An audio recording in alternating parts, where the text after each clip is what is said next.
Now, the United Nations and the UK have opposed the death penalty clause in the proposed National Commission for the Prohibition of Hate Speech bill introduced by Senate Deputy Chief Whip Sabi Abdullahi here in Nigeria.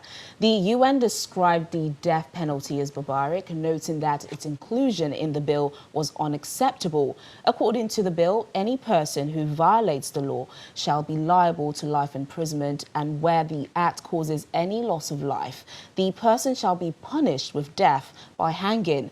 The British government said it supports the right of individuals to express opinions and peacefully challenge authority as an essential part of a free and open society, noting that it was following discussions around the proposed legislation closely. Now, let's speak more about this. We have joining us African Affairs analyst, Mr. Alistair Wilcox. Thank you so much for joining us on Network Africa. On the death penalty as a clause in the proposed National Commission for the Prohibition of Hate Speech bill introduced by the Senate Deputy Chief, what are your thoughts on this? Thank you very much for having me, Teniola. It's my pleasure to be with you this afternoon. As regards the death penalty clause, personally, I am taken aback at it because in this day and time, death penalty is becoming very, very unfashionable in every legal respect. It has been proven over and over that death penalty does not even deter crime, and the world is fast moving out of death penalty. There's a lot of moratorium around the world, hue and cry around the world, that death penalty should be abolished. And such pressure has always come on Nigeria too, because we have that in our law books. Now, bringing death penalty in a civil bill, such as the hate speech bill, is for me an aberration, really. I do not subscribe to it, and I do not understand why in modern day the National Assembly, the Deputy Chief Whip of National Assembly, in presenting a bill that is really, really necessary for our climb, but that should include as penalty a death sentence. I think for me is totally unacceptable in these modern times. Well, the UN is reported to have described the death penalty as barbaric, noting that its inclusion in the bill was unacceptable.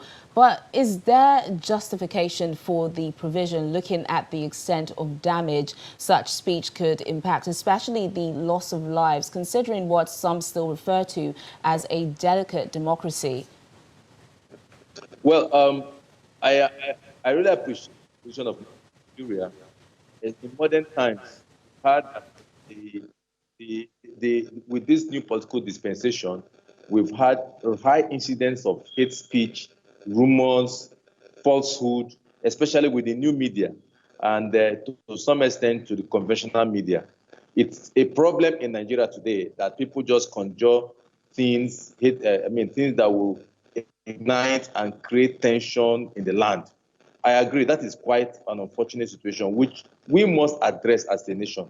Where whatever legislation that will come into force must come in, and the penalty must be very, very severe as a deterrent. But like I said, no matter the justification for such bill to be in place and for there to be stiff penalties for the offenders, the world is moving away. Death penalty is no longer fashionable, really.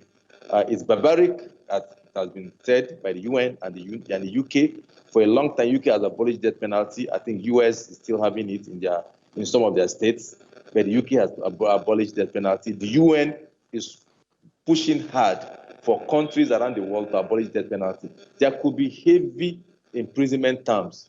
Incarceration and denial of freedom is, for me, a good punishment, backed up with maybe heavy fine and some other economic deprivation, if such it comes to fall. Yes, so it could be, but it is not fashionable. And I'm not surprised that the UN, that the UK, and some other bodies will put enormous pressure on Nigeria in this regard. We have too many laws that are obnoxious, that are archaic, that need to be with modern times. So I think it doesn't justify it at all. African Affairs analyst, Mr. Alistair Wilcox, thank you so much for sharing your thoughts and analysis with us on Network Africa.